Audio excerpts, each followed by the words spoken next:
శారద, కొడుకుగా వాడి పక్కన నిలబడే అదృష్టం నాకు ఇప్పటి వరకు దక్కలేదు. ఈ పెళ్లి ద్వారా అయినా నేను తండ్రిగా వాడి పక్కన నిలబడే హక్కుని నాకు ఇవ్వు శారద, ప్లీజ్ శారద అని కేపీ వేడుకుంటూ ఉంటాడు. మీకు అది దక్కనే దక్కదు అని శారద అంటుంది. ఏ శారద, ఎందుకు దక్కదు అని కేపీ అంటాడు. మీరు కనుక వాడి పక్కన తండ్రిగా నిలబడితే అసలు ఈ పెళ్ళే జరగదు అని శారద చెప్పటంతో కేపీ చాలా షాకింగ్గా చూస్తూ ఉంటాడు. అయ్యో! నేనేంటి ఇలా నోరు జారేశానే అని శారద టెన్షన్ పడుతూ ఉంటుంది.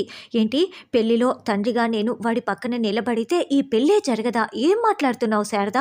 సరిగ్గా పెళ్లికి ముందే ఈ కండిషన్ వాడు ఎందుకు పెట్టాడు శారద అని కేపీ నిలదీస్తూ ఉంటాడు.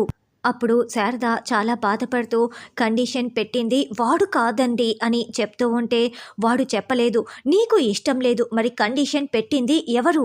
మరి ఎవరు చెప్తే ఈ నిర్ణయం తీసుకున్నావు చెప్పు అని కేపీ చాలా కోపంగా నిలదీస్తూ ఉంటాడు.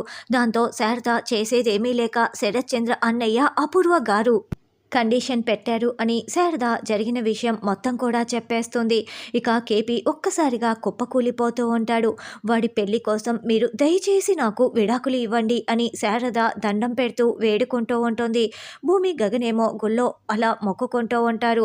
మరి కేపీకి నిజం తెలిసిపోయింది కాబట్టి ఇప్పుడు భూమికి చెప్పి ఏదైనా ప్లాన్ చేస్తారా అన్నది రానున్న ఎపిసోడ్లో తెలుసుకుందాం.